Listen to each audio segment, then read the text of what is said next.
हुजूर फरमाने लगे मैंने ख्वाब देखा है।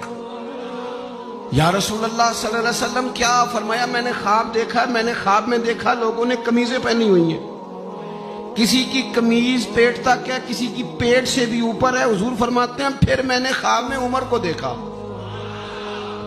उमर फारूक ने इतनी लंबी कमीज पहनी, इतनी लंबी कमीज पहनी कि नीचे घिसट रही थी। हुजूर ख्वाब सुना के चुप कर गए। या रसूलल्लाह करम नवाजी करें, ताबीर भी तो बताए ना।